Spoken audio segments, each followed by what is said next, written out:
નમસ્કાર દર્શક મિત્રો, એમડી ગુજરાતી ન્યૂઝ ચેનલમાં આપનું હાર્દિક સ્વાગત છે। હવે નિહાળીએ આજના મુખ્ય સમાચાર। નમસ્કાર દર્શક મિત્રો, આપ જોઈ રહ્યા છો એમડી ન્યૂઝ ગુજરાતી। હું છું પાયલ બામણિયા। તો જોઈએ આજના મહત્વના સમાચાર સાબરકાંઠાથી અમારા સંવાદદાતા નીલીશ ગમાર સાથે।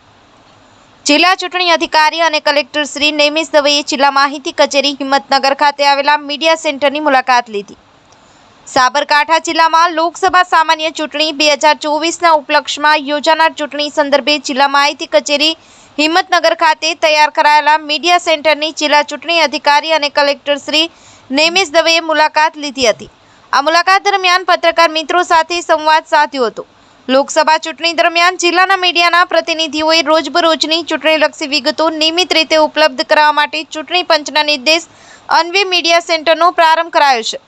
ચૂંટણી દરમિયાન ક્યાંક ફેક ન્યૂઝ અફવાઓ મારફતે ખોટા પ્રચાર પ્રસાર થતા અટકે અને ચૂંટણી શાંતિમય વાતાવરણમાં સંપન્ન થાય તે માટે ખાસ આ સેન્ટર ઊભું કરવામાં આવ્યું છે। જિલ્લા માહિતી કચેરી હિંમતનગર ખાતે કાર્યરત આ સેન્ટરમાં ટેલિવિઝન ગોઠવવામાં આવ્યા છે। આ ટેલિવિઝનમાં સ્થાનિક રાજ્ય લેવલ તેમજ રાષ્ટ્રીય લેવલની ન્યૂઝ ચેનલમાં સાબરકાંઠા જિલ્લાને લગતી ચૂંટણીલક્ષી બાબતો પર ખાસ મોનિટરિંગ કરવામાં આવી રહ્યું છે। આદર્શ આચાર સંહિતાનો ભંગ કરતી હોય તેવી બાબતો પર ચાંપતી નજર રાખી નિષ્પક્ષ અને ન્યાયી ચૂંટણી થાય તે માટેની કામગીરી આ સેન્ટર પર કરવામાં આવે છે, જેનો રિપોર્ટ એમસી સમિતિમાં સમયાંતરે રજૂ કરવામાં આવે છે।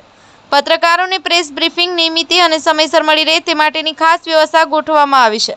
તેમજ લોકસભા ચૂંટણીલક્ષી વિગતો, મતદારોની યાદી, નોડલ ઓફિસર શ્રીની વિગતો સહિત લોકસભા ચૂંટણીને લગતી તમામ બાબતોનું પેનલ નિદર્શન કરવામાં આવ્યું છે, જેના દ્વારા પત્રકારોને ચૂંટણીલક્ષી વિવિધ માહિતી મળી રહેશે। આ પ્રસંગે નિવાસી અધિક કલેક્ટર શ્રી કૃષ્ણા વાઘેલા, નાયબ ચૂંટણી અધિકારી શ્રી ભૂમિબેન કેસવાલા, નાયબ માહિતી નિયામક શ્રી નિધિબેન જયસ્વાલ, ચૂંટણી મામલતદાર શ્રી હેમાંગીબેન, માહિતી વિભાગના સ્ટાફ સહિત પત્રકાર મિત્રો ઉપસ્થિત રહ્યા હતા।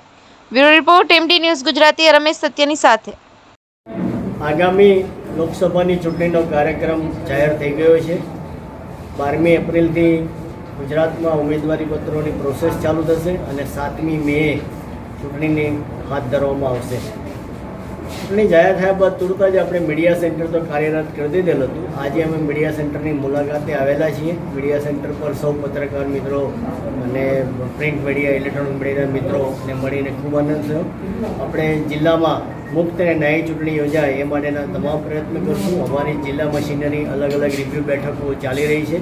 ગઈકાલે અમે 19 નોડલ ઓફિસરોની મિટિંગ પણ અમે લીધી। આવતીકાલે અમે અમારા સાથે એઆરઓ સાથે પણ રિવ્યૂ બેઠક કરવાના છીએ। ટૂંક સમયમાં ઈવીએમ ડિસ્ટ્રીબ્યુશનની કામગીરી કરવામાં આવશે। સાથે સાથે સ્ટાફ રેન્ડમાઇઝેશન કરી અને સ્ટાફની ફાળવણીની પણ કામગીરી કરવામાં આવશે। અલગ અલગ તબક્કાઓમાં જેમ જેમ કામગીરી થતી જશે એમ તમામ મિત્રોને જાણકારી પણ આપવામાં આવશે। હેલ્પલાઇન નંબર ચાલુ થઈ ગયેલા છે અને આપણે સી વિજિલ કમ્પ્લેન્ટમાં પણ 10 કમ્પ્લેન્ટ આવી હતી, એ કમ્પ્લેન્ટ પણ આપણે એનો નિકાલ કરેલો છે। આપણે ડિફેસમેન્ટ ઓફ પ્રોપર્ટી એમાં પણ 72 કલાકની અંદર પોસ્ટર, બેનર અને જે સ્ટીકર્સ હતા એ બધું ઢાંકી દેવાની કામગીરી પૂર્ણ કરી દીધેલી છે।